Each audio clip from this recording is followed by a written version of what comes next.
All right, very glad you could join us on the Weather Network. It is time for In the Know here at the Weather Network. Chris and Nadine, the final day of July.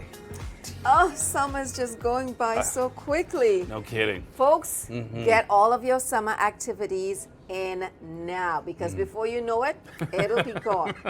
Speaking of summer activities, Chris, you sat down with Ontario Out of Doors magazine to talk about one of your favorite pastimes. Being on the cover of this magazine is a huge deal for me. If I had the choice between being on the cover of Vanity Fair, Rolling Stone, or Ontario Out of Doors, I'm taking this magazine 10 times out of 10. Ontario Out of Doors has been circulating since 1968, which has made them a go-to source for all things fishing, hunting, and now, Chris Murphy. And those winds could go 100 kilometers per hour. Chris, this really is an incredible achievement, an amazing cover photo, an awesome read. How did you reel this one in? Well, in terms of the fish itself, Ray Blades and Jason Ford took me out fishing. They work for Ontario Out of Doors, and they were looking for a good cover shot. The fish cooperated, and here's the end result. And you've been reading this magazine for a long time, right? As long as I can remember. You know, outside of my dad and my grandpa who really taught me how to fish, this magazine has probably been a bigger influence on my fishing success than anything else. You know, I told Chris when he got on the Ontario Out of Doors cover that it was because they needed some eye candy. But in reality, it's because he is an ambassador to fishing.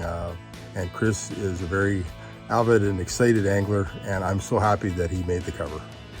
I think what some people might find surprising as they open up this magazine is what I looked like as a 20-year-old, first off. And secondly, that we really cover all kinds of topics, including solar flares and moon phases and how that may impact fishing.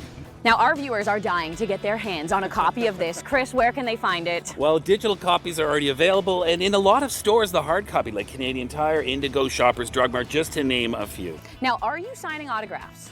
I could be persuaded, to be sure. I've already had a few requests, and I would be happy to oblige. Chris, congratulations. This really is an awesome read. Thank you. Well, I've got my autograph copy. Chris, I need to ask you, Yes. do you kiss the fish? I have, but I didn't kiss that particular one. But so I hope you can grab a copy, and I'm just honored, of course. And if it wasn't for me working at the Weather Network, it never would have happened in the first place. So let's get to your weather. And Nadine, it has been a soggy summer in many parts of the east, including Sherbrooke, Quebec.